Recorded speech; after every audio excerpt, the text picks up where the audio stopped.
Assalamualaikum warahmatullahi wabarakatuh. Salam SHMH Sinau Hukum Melek Hukum. Pemirsa SHMH yang saya hormati, yang berbahagia, yang saya cintai, dan yang saya muliakan sebangsa dan setanah air dimanapun Anda berada.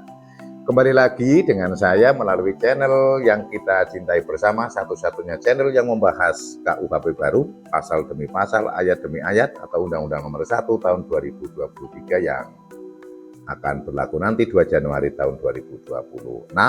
Dan kali ini pada video yang ke-310.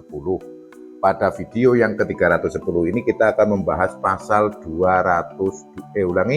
pasal 512. Dan ini posisi kita masih berkutat pembahasan pada perusahaan.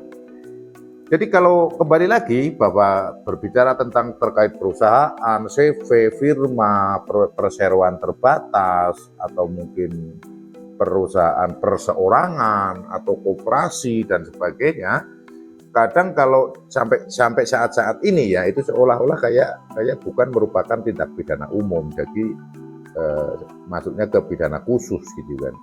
Dan ini termasuk jarang yang terjadi. Kenapa kok jarang terjadi? Karena memang tidak menjadi perhatian publik gitu. Dan saya yakin juga cukup jarang ya, mohon maaf, ini mungkin aparat penegak hukum yang memahami terkait dengan perusahaan-perusahaan.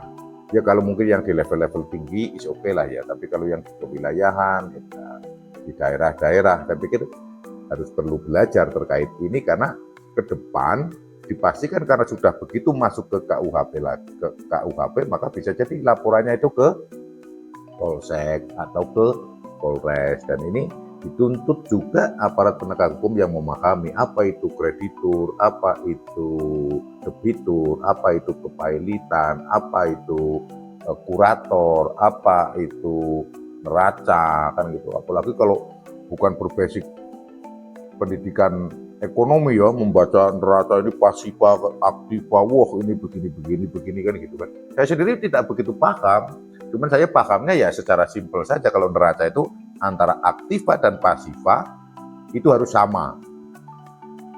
Namun juga ada juga pemikiran begini, kalau neracanya bagus belum tentu benar.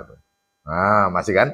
Sudah aktiva dan pasifa sama saja belum tentu benar. Walaupun neracanya bagus. Cuman dibalik lagi, kalau benar neracanya pasti bagus. Gitu. Kemudian, kalau pasifa dan pasifa sama, belum tentu benar. Nah, yang kedua lagi, kalau aktiva dan pasifa ketemunya sama, maka kalau benar pasti pasifa dan aktivanya sama. Itu untuk rumus mengetahui itu. Jadi bukan berarti kalau aktiva pasifa pasti benar, belum tentu. Nah, itu agak unik. Sehingga itu harus perlu dipelajari oleh rekan-rekan yang saya hormati, khususnya dari aparatur penegak hukum yang berada di kewilayahan. Bukan berarti gimana-gimana, tapi memang ilmu yang baru itu harus dipelajari sedini mungkin. Kalau tidak belajar nanti akan kacau. Sehingga nanti kalau pengusaha bersilat lidah, padahal dia pilot ini itu dengan argumentasi yang kayak seolah-olah benar dan seolah-olah cerdas, dia itu akan kerepotan untuk menemukan sisi pelanggarannya.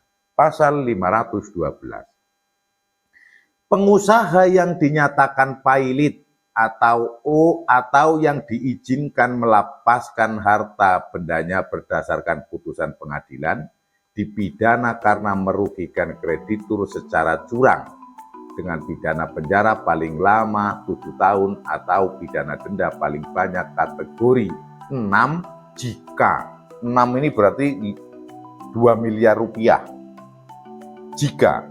Jadi gini, intinya ini adalah pengusaha yang sudah dinyatakan pilot, yang diizinkan melepaskan harta bendanya berdasarkan putusan pengadilan. Yang dimaksud melepaskan harta bendanya oleh putusan pengadilan adalah harta bendanya secara singkatnya untuk membayar hutang, untuk membayar kerugian orang lain, untuk membayar si kreditur. Nah ini dipidana karena merugikan kreditur secara curang. Secara curang banyak sekali, tak terhingga kata-kata curang. Yang saya sampaikan, curang itu korup, tercela, buruk, busuk, itu curang. Hanya karena di KUHP ini kan harus pakai bahasa yang tidak kasar ya, yang bukan sarkasme, tapi sebetulnya kalau korupsi itu berarti tercela, buruk, perbuatan busuk, jahat sekali. Nah, ini kategorinya ini disebut curang. Jadi korup juga dia, sifatnya korup, sifat tidak baik. Dengan pidana penjara paling lama 7 tahun atau pidana denda paling banyak kategori 6 jika A. Mengarang-arang utang, tidak mempertanggungjawabkan keuntungan atau menarik barang dari harta benda milik perusahaan. Mengarang-arang utang, ya sebetulnya dia tidak punya utang, ngomong kalau saya ini pilot, oh ini yang ini jangan diambil barangnya oleh kurator ini karena saya punya utang dulu kepada si A. Ini ngarang kan dia. Jadi seolah-olah si A ini agar punya privilege, agar punya hak khusus, hak didahulukan untuk penyelesaian hutangnya. Padahal si A ini masih kroninya, kan gitu. Yang kedua, tidak mempertanggungjawabkan keuntungan. Jadi sebetulnya ada keuntungan dari perusahaan itu dalam 1 tahun atau selama perusahaan itu berjalan, tapi dia tidak mempertanggungjawabkan. Yang dimaksud tidak mempertanggungjawabkan dalam ini tidak ada pencatatan di dalam neraca. Kalau katakanlah kalau nakal tuh ini, kalau rugi dicatat, kalau untung tidak dicatat ya supaya tidak ada pembayaran pajak pendapatan, penghasilan gitu. Atau menarik barang dari harta benda milik perusahaan. Nah, yang dimaksud menarik barang dari benda perusahaan, ada perusahaan itu kan punya aset, punya mobil, punya tanah, punya piutang, punya kebun, punya gedung, kan gitu, punya alat-alat transportasi atau hartanya perusahaan lah. Nah ini diambil oleh yang bersangkutan. Diambil untuk diselamatkan, untuk disembunyikan, bukan diselamatkan, untuk disembunyikan. Sehingga nanti dalam hal ini kalau sudah ditarik, maka tidak terjangkau oleh kurator. Kurator itu ya secara singkat apa ya? Petugas yang meninventarisir dan untuk menilai dan nilai barang itu untuk proses penagihan atau pembayaran pilot ini tadi, pembayaran utang yang dari pemohon pilot tadi itu disebut kurator. Sehingga karena dia intinya bohong kepada kurator atau barang-barang yang asetnya itu dijual lebih dulu ataupun diberikan kepada orang lain, apapun caranya, maka akhirnya sudah dinyatakan pilot, harta bendanya oleh pengadilan dinyatakan untuk diberikan kepada pemohon pilot untuk dilepas ini, untuk membayar utang-utangnya, menang, tapi hanya di atas kertas. Karena apa? Itu tadi ngarang-ngarang. Jadi korban juga kan ini kan, orang yang punya piutang yang mengajukan permohonan kepailitan ini kan tetap jadi korban juga, menang di pengadilan di atas kertas, tapi hartanya zong. Kenapa zong? Ngarang-ngarang punya utang. Dia tidak mempertanggungjawabkan keuntungan. Neracanya tidak jelas. Kemudian barangnya milik aset perusahaan ini sudah dijuali semua. Nah, kan rugi juga. Nah, inilah tindakan-tindakan atau perbuatan-perbuatan curang yang seperti ini pidananya tinggi. Kenapa? Pasti dia bahasanya juga akan ngemplang utang juga, tidak bayar utang juga, ini akhirnya 7 tahun dan dendanya juga tinggi, kategori 6 atau 2 miliar. Kemudian yang huruf B ini ya, melepas barang milik perusahaan baik dengan cuma-cuma maupun dengan harga jauh di bawahnya. Nah ini, dia curang lagi, sudah tahu dalam proses pilot ini, udah jualin aja semua.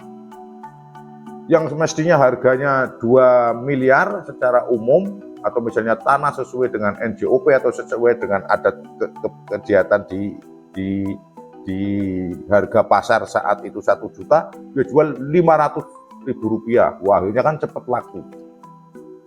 Atau mungkin udah daripada nanti ini disita atau untuk membayar utang yang mengajukan permohonan pilot, sebagai contoh yang saya contohkan pada vendor-vendor kemarin di video yang kedua 309 itu ABCD, udah berikan aja kepada ponaan, berikan aja kepada anak, atas namanya jadi atas nama keponakan, atas nama anak, atas nama atas nama keluarganya, sehingga kan tidak terjangkau. Nah kalau seperti ini yang mau untuk mengganti untuk membayar pemohon pilot untuk membayar vendor si ABCD apa? Zong lagi.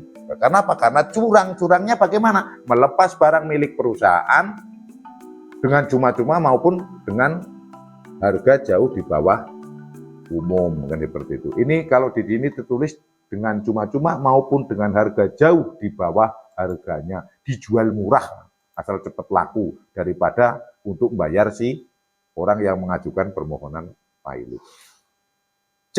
Dengan cara menguntungkan salah seorang kreditur pada waktu pilot atau pada saat diketahui bahwa keadaan pilot tersebut tidak dapat dicegah. Nah, ini maksudnya adalah dari orang-orang yang memberikan pinjaman, kreditur, itu misalnya krediturnya X, Y, Z, itu kan. Ini ada yang hubungannya baik, ini mungkin masih saudara atau apa. Maka, udahlah, kalau yang lain kan cuma saya nggak kenal, ini karena saudara, udahlah, yang saudara inilah yang saya urus lebih dulu ini kan, yang misalnya yang X ini, udah X, utangku yang ini kamu saya nggak bisa bayar ini, dan sekarang ada permohonan, udah pilot nih, dan sudah diketahui bahwa saya tahu kalau perusahaan saya udah kolap nih, udah pilot lah, ini tolong nanti yang hotel di kota A silakan untuk bayar kamu, ini hotelnya senilai 100 miliar, tapi karena ini ya jual utangku kan ke kamu 50 miliar, udahlah pakai ini aja, karena dibayar seperti itu. Sehingga YZ ini kan menjadi nggak kebagian, dirugikan karena ulah pengusaha ini menguntungkan salah satu kreditur. Itu yang dimaksud dengan huruf C, dengan cara menguntungkan salah seorang kreditur pada waktu pilot atau pada saat diketahui bahwa keadaan pilot tersebut tidak dapat dicegah, karena udah tahu pasti bangkrut ini kan. Huruf D, tidak memenuhi kewajiban untuk mencatat segala sesuatu sesuai dengan ketentuan peraturan perundang-undangan, menyimpan dan memperlihatkan buku, surat atau surat daya sebagaimana dimaksud dalam pasal 511 huruf C. 511 huruf C itu yaitu tadi buku-buku, surat berisi catatan yang menggambarkan keadaan kekayaan perusahaan, surat lain yang harus dibuat dan disimpan sesuai dengan ketentuan peraturan perundang-undangan. Ini sama sekali tidak melakukan. Nah, karena tidak melakukan kan akhirnya aset-asetnya tidak diketahui kan. Memang, dan ini merupakan kewajiban perusahaan itu. Ada tambah aset juga harus dicatat. Oh, ini milik perusahaan. Punya utang juga harus dicatat. Membayar utang juga harus dicatat. Neraca itu tadi. Ataupun juga pencatatan harta kekayaan. Nah, ini tidak mencatat. Nah, kalau hal ini tidak dicatat, akhirnya kalau terjadi dinyatakan pilot dan harta bendanya dinyatakan untuk membayar utang kepada pihak-pihak, ya menjadi nggak jelas mau nyari dari mana. Maka pihak kurator akan kesulitan. Nah, tindak pidana yang seperti ini, yang kecurangan seperti ini sangat merugikan kreditur, sangat merugikan orang-orang yang telah membantu memberikan utang. Ngutangi ini loh kalau orang bahasa Jawa itu, kasih modal tambahan pakai utangnya, dicurangi. Nah, pengusaha yang melakukan hal-hal seperti ini sebagaimana dimaksud di pasal 512 itu diancam tindak pidana 7 tahun atau denda paling banyak kategori 6. Nah, ini akan ketemu dengan bidang-bidang yang jelimet ini kalau bahasa Jawa itu. Dan kalau udah pengusaha, kalau nakal ini pasti dia sudah mempersiapkan. Makanya tindak pidana yang terkait dengan perusahaan atau pengusaha itu disebut juga dengan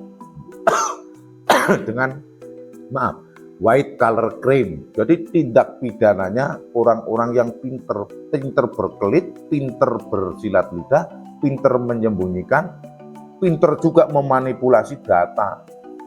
Ini tantangan ini nanti ke depan untuk rekan-rekan yang sebagai penyelidik maupun penyidik, khususnya yang di daerah-daerah. Akan ketemu dengan situasi orang yang pinter, orang yang licik bahasa saya, orang yang licik dan seolah-olah dokumennya itu benar. Sekarang bayangkan, sebetulnya perusahaan si A itu punya tanah 20 hektar, tapi kalau tidak dicatat, kesulitan kan?